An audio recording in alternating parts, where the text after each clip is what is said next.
You probably think that your house has a few gross things lying around, and you might be right.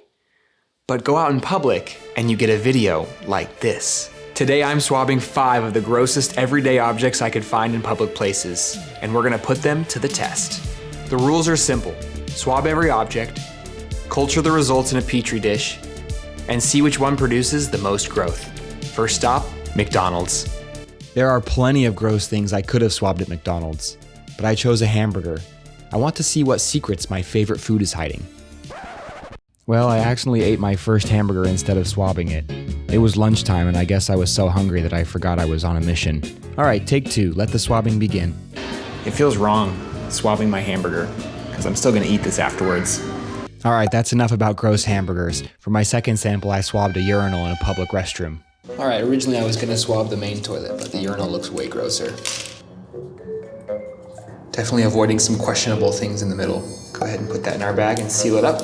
This was the dirtiest thing I've touched today. Let's go ahead and move to somewhere slightly cleaner. Ah, Walmart, where slightly cleaner is really the best you can hope for. I felt like this test wouldn't be complete unless we tested something that lots of kids sat in. So I'm at my local Walmart testing a shopping cart. Let's get the seat belt, let's get the handle, let's get the seat. All right, let's put this thing away. Time to fuel up. Gas station time. The gas pump seems like something that everyone touches and never gets cleaned. Let's get to it.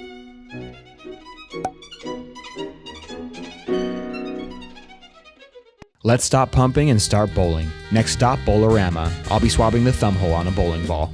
Feels like someone just barely ate some nachos before they played with this ball. Let's go ahead and put it in the bag and take it home. I had 1 extra petri dish, so I decided that I would swab my bowling shoes too. I paid $20 to get in, so I might as well bowl a couple rounds.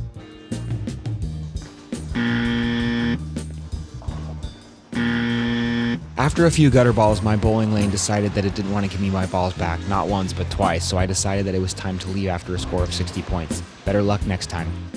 With all our samples collected, plus 1 bonus sample I definitely didn't plan on, it was time to head home and set up the lab. First step, labeling the petri dishes so I don't forget which disgusting thing came from where.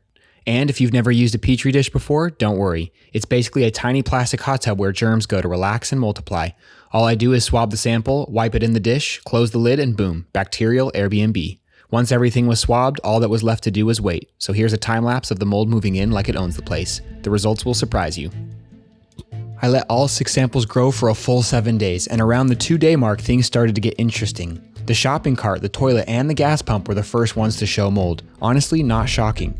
As the days went by, the shopping cart dish just took off. It grew the most mold and had the biggest variety. Different sizes, colors, even textures. You'll notice the lid's getting foggier too.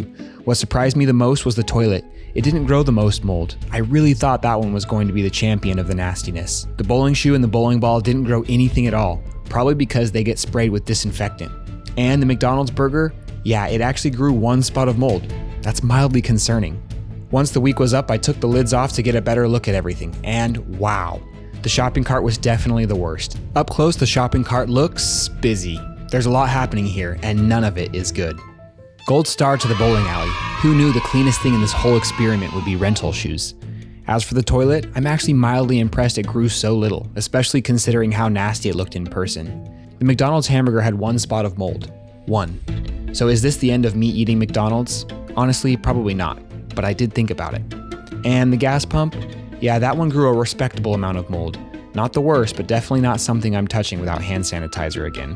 If you like this video and want to see more like it, consider subscribing. It really does help, and I've got more videos coming soon.